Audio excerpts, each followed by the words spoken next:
The giants. But if you are so nice and friendly, Sophie said, then why did you snatch me from my bed and run away with me? Because you saw me, the big friendly giant answered. If anyone is ever seeing a giant, he or she must be taken away hip switch. Why? Asked Sophie. Well, first of all, said the BFG, human beings is not really believing in giants, is they? Human beings is not thinking we exist. I do, Sophie said. Ah, but this is only because you have seen me, cried the BFG.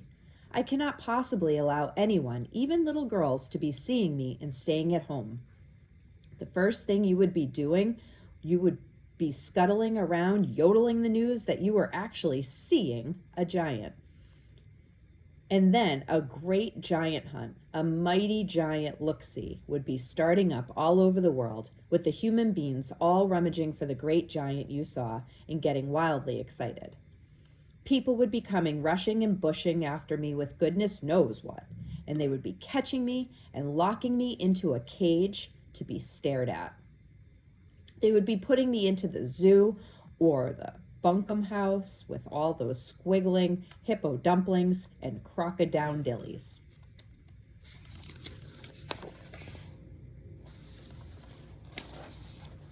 Sophie knew that what the giant said was true. If any person reported actually having seen a giant haunting the streets of a town at night, there would most certainly be a terrific hullabaloo across the world.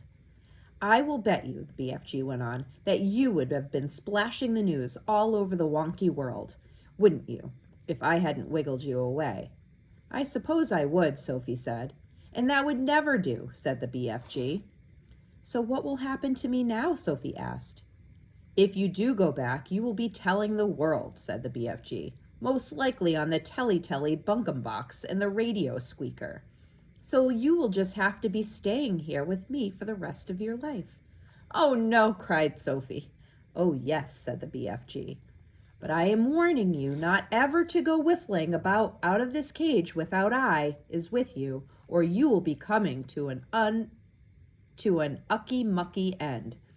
I is showing you now who is going to eat you up if they is ever catching even one tiny little glimpse of you. The big friendly giant picked Sophie off the table and carried her to the cave entrance. He rolled the huge stone to one side and said, Peep out over there, little girl, and tell me what you is seeing. Sophie, sitting on the BFG's hand, peeped out of the cave. The sun was up now and shining fiery hot over the great yellow wasteland with its blue rocks and dead trees. Is you seeing them? The BFG asked.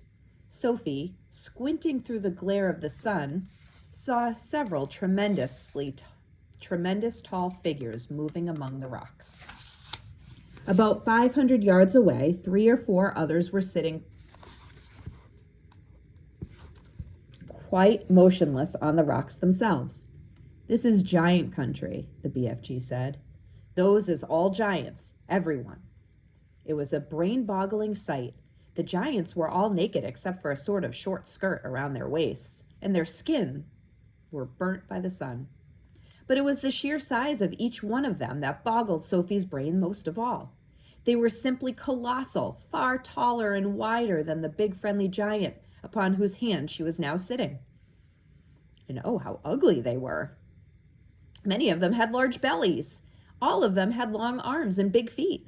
They were too far away for their faces to be seen clearly, and perhaps that was a good thing. What on earth are they doing? Sophie asked.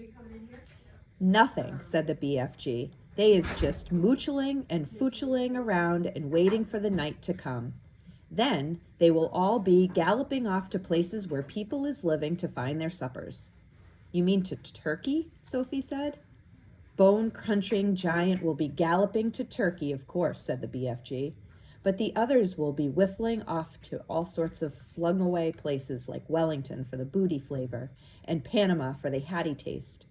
Every giant is having his own favorite hunting ground. Do they ever go to England? Sophie asked. Often, said the BFG. They say the English is tasting ever so wonderfully of cod scallop.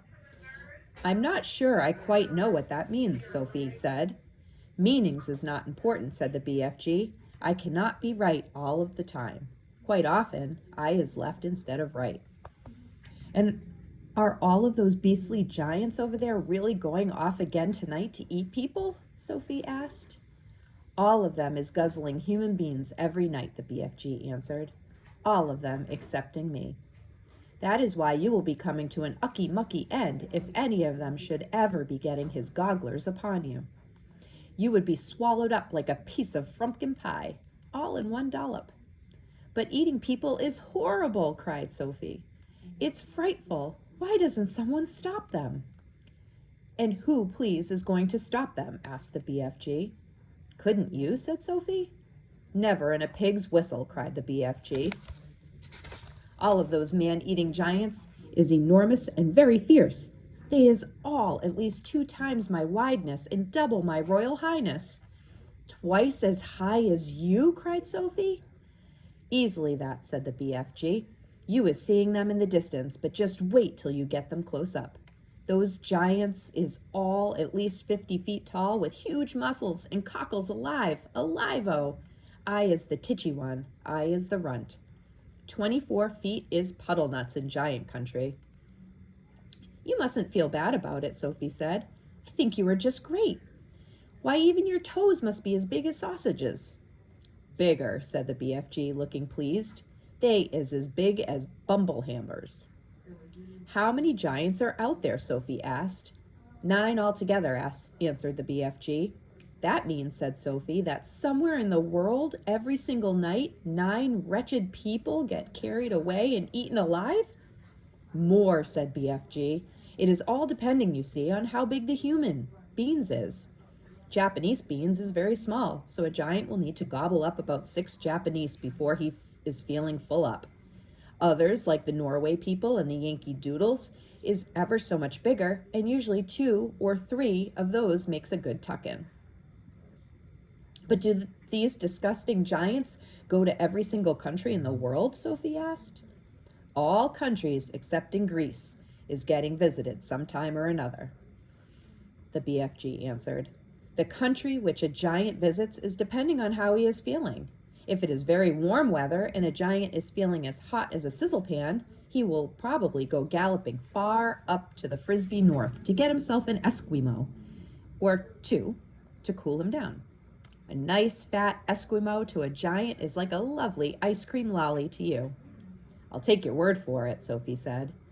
And then again, if it's a frosty night and the giant is frigid with cold, he will probably point his nose towards the sweltering hotlands to guzzle a few Hottentots to warm him up. How perfectly horrible, Sophie said. Nothing hots a cold giant up like a hot Hottentot, the BFG said. And if you were to put me down on the ground and I was to walk out among them now, Sophie said, would they really eat me up? Like a whiffswittle, cried the BFG. And what is more, you is so small they wouldn't even have to chew you. The first one to be seeing you would pick you up in his fingers, and down you'd go like a drop of drain water. Let's go back inside, Sophie said. I hate even watching them.